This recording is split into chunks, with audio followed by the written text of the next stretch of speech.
Hi అండి, అందరూ ఎలా ఉన్నారు? ఈరోజు రెసిపీ వచ్చేసి పాతకాలం నాటి జంతికలు. ఈ రోజులలో కూడా ఇవి చాలా ఇష్టంగా తినేవాళ్ళు చాలామంది ఉన్నారు. నేను చెప్పే కొలతల్ని పక్కాగా ఫాలో అయితే మంచి టేస్ట్ని ఎంజాయ్ చేయొచ్చు. ఇవి చాలా క్రిస్పీగా, క్రంచీగా, బాగా రుచికరంగా ఉంటాయి. తప్పకుండా ఇంట్లో ట్రై చేయండి.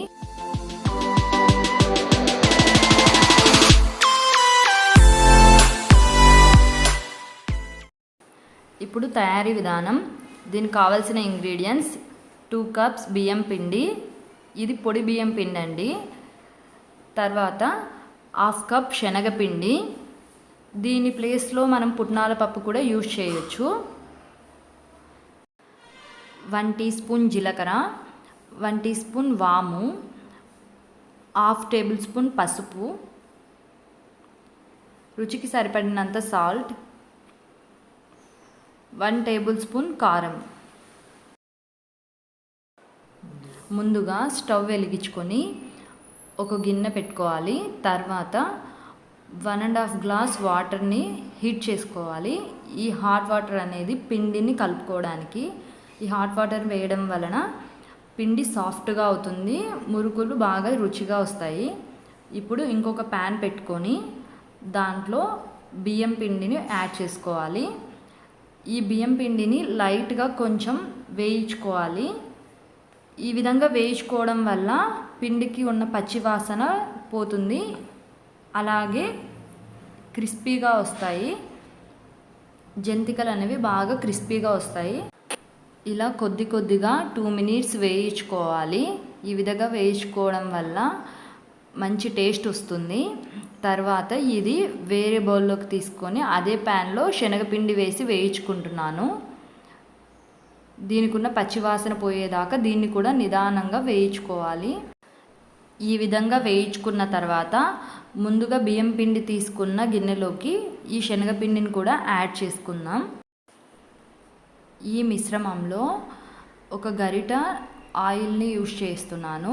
మీకు కావాలంటే నెయ్యి కూడా యూజ్ చేసుకోవచ్చు, ఇంకా టేస్టీగా ఉంటాయి. ముందుగా తీసుకున్న ఇంగ్రీడియంట్స్ ఒక్కొక్కటిగా యాడ్ చేసుకుందాం. కొద్దిగా పసుపు, కొద్దిగా కారం,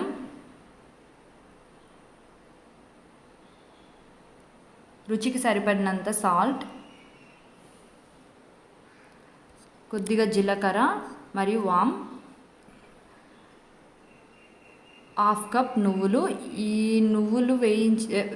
నువ్వులు ఎక్కువ వేస్తున్నానండి. ఇవి ఎక్కువ వేసుకోవడం వల్ల టేస్ట్ బాగుంటుంది. ఇవి మొత్తము కలుపుకోవాలి. ఇప్పుడు ముందుగా సిద్ధం చేసుకున్న హాట్ వాటర్ని కొద్ది కొద్దిగా యాడ్ చేస్తూ మిశ్రమాన్ని కలుపుతూ ఉండాలి. ఇవి చేతితో కలపకూడదు, ఎందుకంటే మనం వాటర్ వేడిగా ఉన్నాయి కదా, కొద్ది కొద్దిగా తడి పొడిగా మనం పిండిని కొద్ది కొద్దిగా హాట్ వాటర్ వేసుకుంటూ కలుపుతూ ఉండాలి.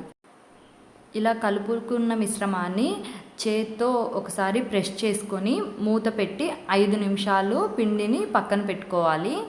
ఈలోపు మనం డీప్ ఫ్రైకి సరిపడినంత ఆయిల్ వేసుకొని ఆయిల్ని హీట్ చేసుకుందాం.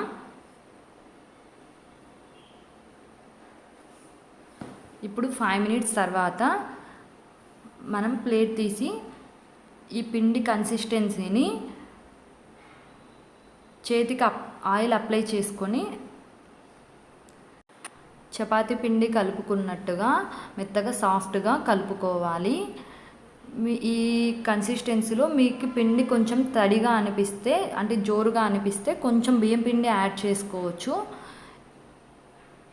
నేను చూపించిన కొలతలతో వాటర్ తీసుకుంటే పిండి ఎగ్జాక్ట్గా సరిపోతుంది. ఇప్పుడైతే మనము ఈ విధంగా జంతికలు ఒత్తే మిషన్కి ఆయిల్ అప్లై చేసుకోవాలి.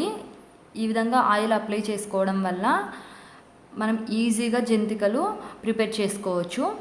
ఇప్పుడు పిండిని మనము ఈ కన్సిస్టెన్సీలో జంతికలు ఒత్తే మిషన్లో ఈ విధంగా సిద్ధం చేసుకోవాలి. తర్వాత ముందుగా సిద్ధం చేసుకున్న ఆయిల్లో మనము ప్రిపేర్ చేసుకుందాం జంతికల్ని. ఈ విధంగా ఆయిల్లో ఒక్కొక్కటి స్ప్రెడ్ చేసుకోవాలి జంతికల షేప్లో. ఈ ప్రాసెస్లో మనం మంటని సిమ్లో పెట్టుకోవాలి, ఎందుకంటే డైరెక్ట్గా ఆయిల్లో వేస్తున్నాం కాబట్టి. ఈ విధంగా వేయలేని వాళ్ళు బటర్ పేపర్ మీద ముందుగానే జంతికల షేప్ని వేసుకోవచ్చు. తర్వాత కొద్దిగా తిప్పుతూ జంతికల్ని మనకు గోల్డెన్ కలర్లో వచ్చేలాగా వేయించుకోవాలి. ఈ విధంగా వేగిన జంతికల్ని ఒక బౌల్లోకి తీసుకుందాం. ఇప్పుడు ఇంకోసారి వేసి చూపిస్తానండి. ఈ జంతికలు అస్సలు నూనె పీల్చవండి. నూనె పీల్చకుండా టేస్టీగా గుల్లగా కరకరలాడుతూ మంచి టేస్టీగా ఉండే జంతికలు ఇవి. పిల్లలు పెద్దలు అందరూ బాగా ఇష్టపడతారు. అంతేనండి, కరకరలాడే క్విక్గా అయిపోయే బియ్యంపిండి జంతికలు రెడీ.